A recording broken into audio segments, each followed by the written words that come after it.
Baik, Mas Andri, ketika kemudian yang didorong adalah efisiensi, penghematan, kita tahu juga fiskal kita ketat, anggaran yang begitu terbatas, apakah bijak untuk kemudian membentuk kementerian baru yaitu Kementerian Haji dan Umroh? Ya saya rasa balik lagi ini karena udah amanat undang-undang begitu, mau tidak mau gitu ya. Tapi yang perlu digarisbawahi itu adalah bagaimana efisiensi yang dilakukan oleh pemerintah di tahun ini itu sepertinya tidak menyasar kepada yang di atas gitu. Itu pertanyaan publik bahwa banyaknya kok justru yang di bawah ini gitu ya, teman-teman kementerian mungkin yang staff-staffnya, pejabat-pejabatnya tetap mendapatkan mungkin privilege yang cukup besar gitu. Nah ini yang sebetulnya menjadi pertanyaan bagi publik. Dan dalam hal ini konteksnya kalau misalnya kita ingin dorong efisiensi ya kita mulai dari atas sampai ke bawah gitu, bukan dari bawahnya dihabisin gitu aja gitu ya. Ini saya rasa efisiensi penting. Kita harus garis bawah itu, melihat bahwa banyaknya kebocoran dari anggaran, banyak anggaran yang tidak cukup produktif gitu ya, efisiensi perlu dilakukan. Di beberapa negara sudah dilakukan juga begitu efisiensi ini. Tetapi persoalannya adalah implementasi dari efisiensi tersebut. Apakah sudah bisa mendorong output yang diharapkan atau tidak? Gitu. Tapi ya kembali lagi, selama ini pekerjaan rumahnya adalah efisiensinya tidak adil. Itu yang jadi pertanyaannya. Kembali lagi ya? Kembali lagi karena ini masalah keadilan menurut saya gitu. Balik lagi tadi fiskalnya tidak adil.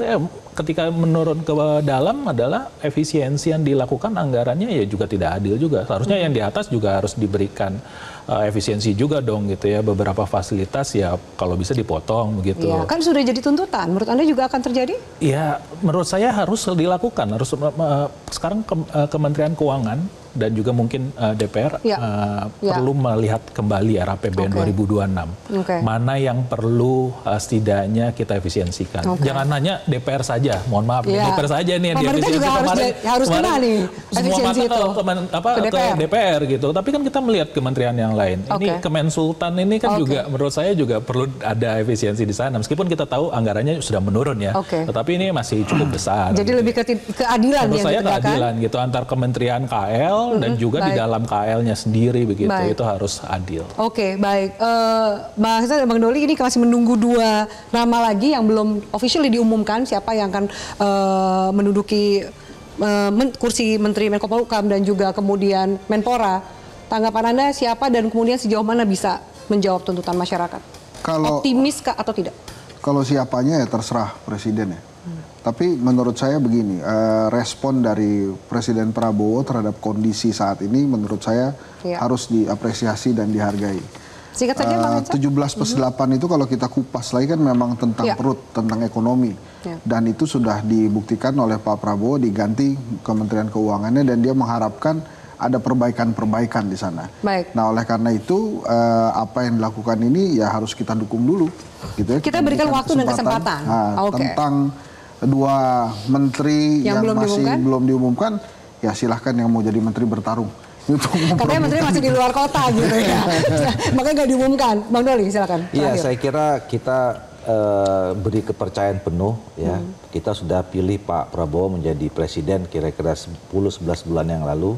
Dan dalam 11 bulan ini adalah salah satu bentuk konkret jawaban dari Pak Prabowo ingin selalu memperbaiki kinerja pemerintahannya dengan lebih baik.